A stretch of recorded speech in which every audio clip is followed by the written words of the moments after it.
বিএনপির সরকার একের পর এক দলীয়করণের খেলায় মেতে উঠেছে। সিটি কর্পোরেশনের প্রশাসক নিয়োগ দেখেন, বিশ্ববিদ্যালয়ের ভিসি নিয়োগ দেখেন, বাংলাদেশ ব্যাংকের গভর্নর নিয়োগ দেখেন, পাবলিক প্রসিকিউটর নিয়োগ দেখেন। সর্বত্র বিএনপি তাদের দলের নেতাকর্মী বা তাদের দলের সাথে যুক্ত, তাদের দলের আস্থাভাজন ব্যক্তিকেই তারা নিয়োগ দিচ্ছে। দর্শক শ্রোতা, আজকে এই বিষয় নিয়ে কথা বলবো। চলুন ডিরেক্ট হিট দ্য পয়েন্টে। Hit the point number 1। এই যে বিএনপি দলের নেতাকর্মীদেরকে নিয়োগ দিচ্ছে, এটি কি তারা অন্যায় করছে, বেআইনি কাজ করছে? না, অন্যায়ও করছে না, বেআইনি কাজও করছে না। একটা রাজনৈতিক দল কর্তৃক গঠিত সরকার, তারা তাদের রাজনৈতিক চিন্তা চেতনা থেকে নিয়োগ দিবে, সবকিছু ঠিক আছে, বাট একটা লিমিট তো থাকা উচিত। প্রথমত দেখলাম 6টি সিটি কর্পোরেশনে 6 জন সিটি কর্পোরেশন নিয়োগ দিয়েছে, 6 জনই বিএনপির ঊর্ধ্বতন নেতা। পরবর্তীতে আবার নতুন করে 5টি সিটি কর্পোরেশনে প্রশাসক নিয়োগ দিয়েছে, সেখানেও 5 জন বিএনপির ঊর্ধ্বতন নেতা। 8টি পাবলিক বিশ্ববিদ্যালয়ে ভিসি নিয়োগ দিয়েছে, সেখানে বিএনপি পন্থী যে শিক্ষক প্যানেল, সেখান থেকে নিয়োগ দেওয়া হয়েছে। তো বিএনপির কাছে যোগ্যতার মাপকাঠি কি বা উচিত কি? বিভিন্ন সেক্টরে ব্যক্তি নিয়োগ দেওয়ার ক্ষেত্রে, কর্মকর্তা নিয়োগ দেওয়ার ক্ষেত্রে মানে শর্ত কি? যোগ্য ব্যক্তিকে যোগ্য পদে পদায়ন করতে হবে, নিয়োগ দিতে হবে। তো যোগ্যতার তো অনেকগুলো ক্রাইটেরিয়া থাকা উচিত, মাপকাঠি থাকা উচিত। কিন্তু বিএনপি যেভাবে দলীয়করণ করতেছে, তাতে মনে হচ্ছে বিএনপির কাছে অন্যতম মাপকাঠির শর্ত হয়ে উঠেছে তাদের দলের সাথে যুক্ত কিনা, তাদের রাজনীতিতে বিশ্বাস করে কিনা। এছাড়া তাদের কাছে মনে হয় যেন আর কোনো যোগ্য ব্যক্তি নেই। মানে এত এত পদে নিয়োগ দিল, কোনো একটা সিঙ্গেল পদেও দেখলাম না যে তাদের দলের বাহির থেকে কাউকে, কোনো যোগ্য ব্যক্তিকে নিয়োগ দিয়েছে। কেন? মানে বিশ্ববিদ্যালয়ে ভিসি হওয়ার মতো যোগ্যতা সম্পন্ন, বিএনপির রাজনীতি করে না এমন কোনো রাজনীতিই করে না, মানে এমন কোনো যোগ্য ব্যক্তি নেই। কোনো একটা বিশ্ববিদ্যালয়ে কি এমন নজির স্থাপন করতে পারলো না?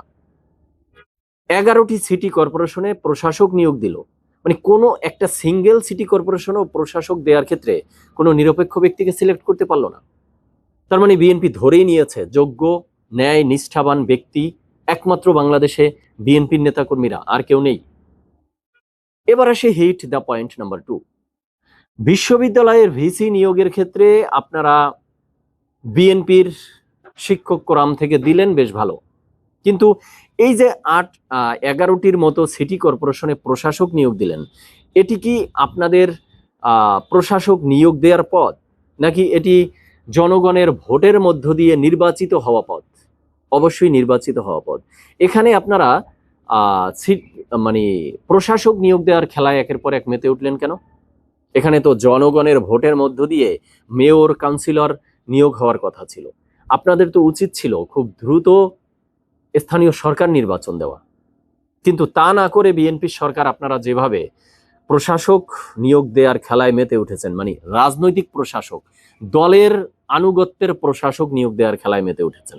তো সিটি কর্পোরেশন তো কমপ্লিট করেছেন, এখন কি জেলা, উপজেলা, পৌরসভা, ইউনিয়ন, ওয়ার্ড পর্যায়ে যারা রয়েছে, সেখানেও স্থানীয় সরকার নির্বাচন না দিয়ে দলের নেতাকর্মীদেরকে প্রশাসক নিয়োগ দিয়ে দিবেন? পরিস্থিতিও তাই মনে হচ্ছে। দেশের স্থানীয় সরকারের এখন যা অবস্থা, একটা ভঙ্গুর অবস্থা। এখন চেয়ারম্যান নেই, মেম্বার নেই। সেক্ষেত্রে খুব দ্রুত উচিত ছিল এটা স্থানীয় সরকার নির্বাচনের আয়োজন করা। কিন্তু বিএনপি সরকার যেভাবে দলীয় লোকজনদেরকে প্রশাসকের নামে বসাচ্ছে, মনে হচ্ছে স্থানীয় সরকার নির্বাচন নিয়ে তাদের মাথা ব্যথা নেই। সর্বত্র তারা তাদের দলের লোকজনকে বসানোর জন্য উঠে পড়ে লেগেছে। তো এটা কি গণতন্ত্রের ভাষা? আপনি যেই পদে জনগণের ভোটে নির্বাচিত লোক আসার কথা, সেক্ষেত্রে আপনারা কর্ণপাত করছেন না, দলের লোকদেরকে বসানোর জন্য উঠে পড়ে লেগেছেন। এর ফলাফল কি খুব বেশি ভালো কিছু হবে বলে মনে হয়? এবার আসি হিট দ্য পয়েন্ট নাম্বার 3। আচ্ছা, নিয়োগ দিচ্ছেন, বেশ ভালো কথা, কিন্তু আমাকে একটু বলুন তো যে নতুনত্বটা কোথায়? নতুনত্ব সবাই পেতে চেয়েছিল, বা বিএনপিও বলেছিল যে তারা নতুন ধারার দেশ গড়বে। বা তারেক রহমান যখন স্বদেশ প্রত্যাবর্তন করে বক্তব্য দিয়েছিলেন, বলেছিলেন উই হ্যাভ এ প্ল্যান। তো তার প্ল্যানের মধ্যে নতুনত্ব অনেক কিছু ছিল বলে মনে হয়। তো আমরা কি দেখেছিলাম এই বিশ্ববিদ্যালয়ের ভিসি নিয়োগ করার ক্ষেত্রে, বাংলাদেশ ব্যাংকের গভর্নর নিয়োগ করার ক্ষেত্রে, বা এই যে সিটি কর্পোরেশন বা স্থানীয় সরকার পর্যায়ে নিয়োগ করার ক্ষেত্রে আমরা আওয়ামী লীগের সময় দেখেছিলাম আওয়ামী লীগের নেতাকর্মীদেরকে বসাতে বা নির্বাচনের মধ্য দিয়ে তাদের নেতাকর্মীদেরকে নির্বাচিত করে নিয়ে আসতে। এরপরে ডক্টর ইউনূসের সরকার, অন্তর্বর্তীকালীন সরকার এসে তারা তাদের মতো করে বসিয়েছে। তো তাদেরকে আপনারা সরিয়ে এখন আবার আপনারা আপনাদের মতো করে বসিয়েছেন। তাহলে নতুনত্বটা কোথায় আমাকে একটু বলবেন?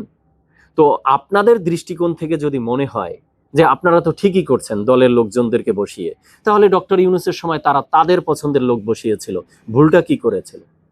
এর আগে আওয়ামী লীগ সরকার তাদের পছন্দের লোক বসিয়েছিল, ভুলটা কি করেছিল? তাহলে কেউই তো কোনো কিছু ভুল করেনি।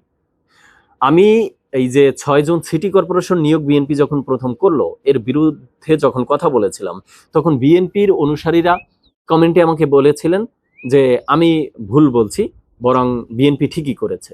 তাহলে তাদের কাছে আমার এই শেষ প্রশ্নটা রইল যে বিএনপি যদি ঠিক করে থাকে, তাহলে বলুন তো ডক্টর ইউনূস ব্যাঠিকটা কোন জায়গায় করেছে? বা এর আগে শেখ হাসিনার সরকারি বা ব্যাঠিকটা কোথায় করেছিল? আজকে এই পর্যন্তই। দর্শক শ্রোতা, আপনারা আপনাদের মতামত জানাবেন। সবাই ভালো থাকবেন, সুস্থ থাকবেন। ধন্যবাদ সবাইকে।